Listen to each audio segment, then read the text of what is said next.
value taking daily steps over the spotlight. Okay, the daily steps. I know we shouldn't eat an elephant, but if we had to eat an elephant, you'll eat an elephant one piece at a time. Okay? A lot of times people have like this big thing that they want to do and they never end up doing that big thing. Why? Because they try to eat the big thing at once and they never finish it or never start it. Okay? How do you chop down a big tree? Well, you can either take all your energy and do it in one day, or try and do it in one day, or you can go just every single day and chop it 5 times. And then the law of consistency kicks in. Eventually it will fall over. Okay? So number 3 over there, which is therefore, there cannot be a champion without a fight. You can ask Floyd Mayweather. Alright? Therefore, value maximizing the time you currently possess rather than being miserable over the time you lost. I think we briefly shared last week with you guys, or the week before at least, that many times people are either living so back in their past, or they're living so far ahead in their future that they miss the present. Not realizing if you can learn to maximize the present, you'll have a very bright future. Okay. Put it to you a different way with regards to specifically living in your past.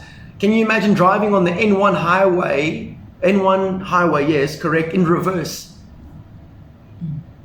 You're probably going to cause a lot of damage to yourself and to those around you. So coming out of your past is not only significant for you, but also for those that you claim to love and truly care for.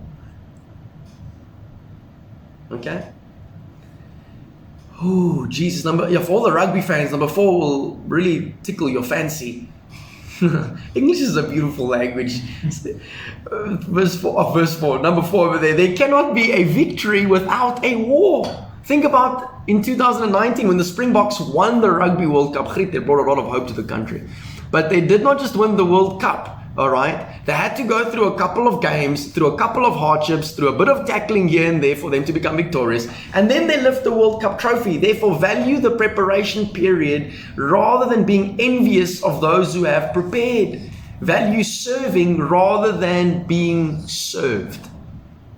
We had an interesting thing happen yesterday. We posted something on Facebook. God gave us a lack of insight and shared it there with the champs in the Facebook world. And that is just because I saw someone post something. This is what kind of started the conversation. Because I saw someone post like they were standing with a placard. What do you call a placard? A placard. A banner. All right, they were standing with a banner, and on the banner was a lady holding it, and it said that she's got a master's degree or some kind of degree, so she's looking for a job. And that sparked something massively on the inside of me, and that is this, because I think, with all due respect, I think we lied to the youth. Not lied, maybe the youth just misunderstood the whole thing of education. But just because you have a diploma or a matric or a degree or a PhD does not mean that you're ultimately entitled to a job. It's about service. Because if you walk with that entitlement, no, I got a degree now, you owe me work. We don't owe you nothing. It's about serving. Jesus, in fact, said, do not lord it over others. Do not enforce your authority over others.